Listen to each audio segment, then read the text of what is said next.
Hey, several weeks ago we planted some seeds using the say what seed method. If you recall, that is say what seed, say what method of sowing, say what time is involved, and say what materials do I need. I'm happy to report back that our tomato seeds that Mr. Matthias helped us pick have germinated and they've started to grow. And they look like traditional tomato plants.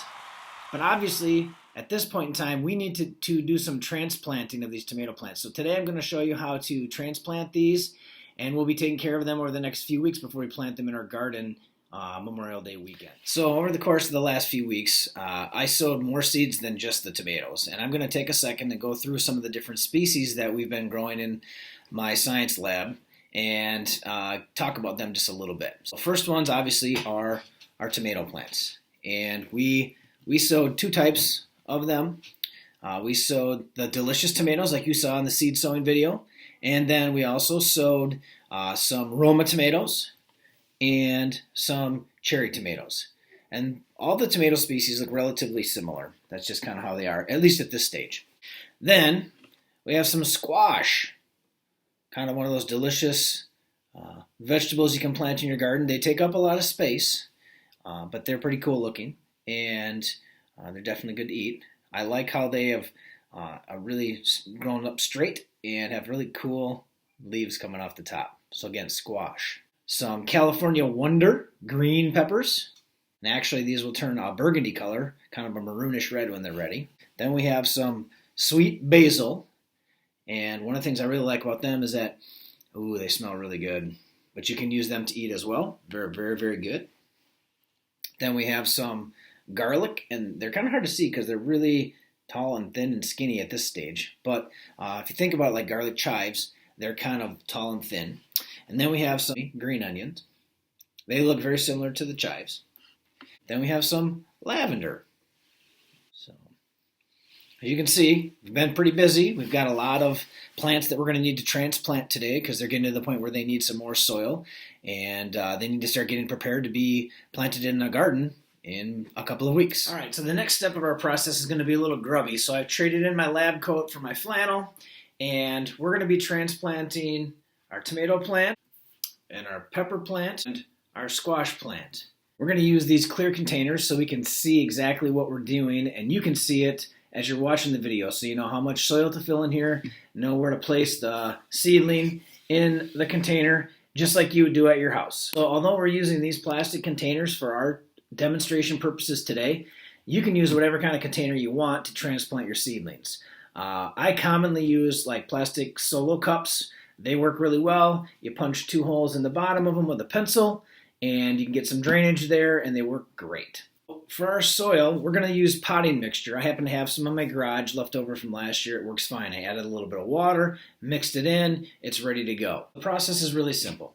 You're going to take your plastic cup, you're going to fill it up with some of the potting mixture. Now, this is pretty messy, so you want to be careful where you're doing it. I would suggest outside in your backyard or in your driveway, not in your kitchen like I'm doing today. So, you're going to fill in some soil.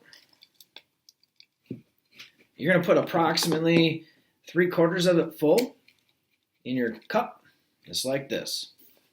Have it about half to 3/4 full, just like you can see right here. I'll move this up close so you can see a little bit better.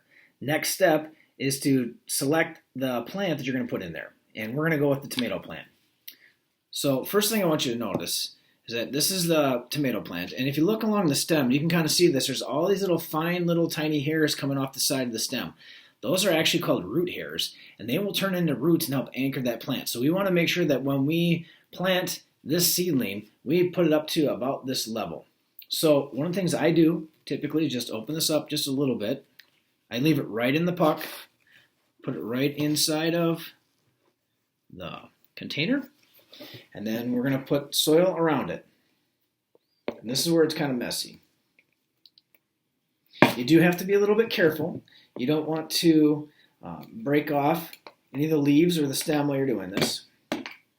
And this is the messy part right here. Now, once I have it in here, I'm going to gently pat down my soil around the stem. And transplanted our tomato. It's as simple as that. Next up is our squash. Now you'll notice the squash has a pretty extensive root system that's already started to grow compared to our tomato and to our pepper plant. So we have to accommodate for that as well, and we'll talk about that in a second. I'm going to add more soil this time. We're doing our squash. I'm going about half full this time. And I'm going to kind of just set that in there a little bit like that. Then I'm going to kind of let that root system just kind of gently sit in there. And then this time I'm going to kind of hold the stem of the squash plant lightly between my index finger and my middle finger. And then I'm going to fill in dirt around it. And I don't want to make a mess doing this in my Mrs. Jones's kitchen, so I'm going to work over my bucket here. This is, again, like I said, this is the messy part of the process. And I'm just going to gently tap that down. And we've completed our squash. Last but not least is our pepper plant. And we're going to plant this one very similar to how we did with the tomato. So we're going to fill up about 3/4 full. Like that. We're going to take our pepper plant, tuck it in there nice and neat, and we're going to fill in around it.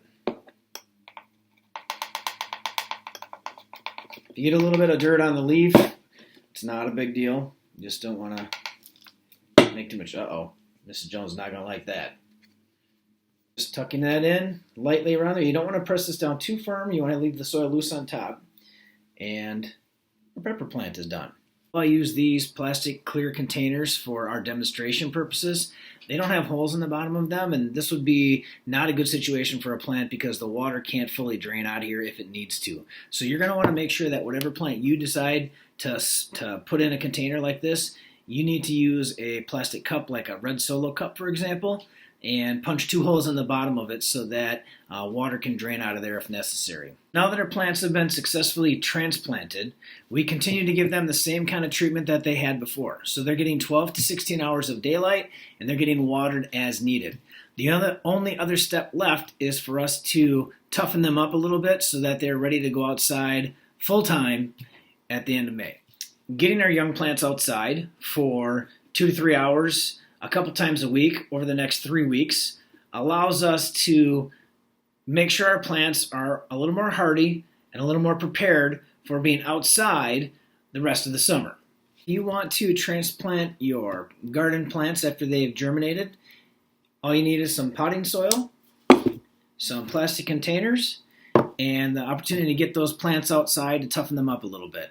You do all those things and you'll be set to plant your garden in late May around Memorial Day weekend, and your plants will be ready to be outside.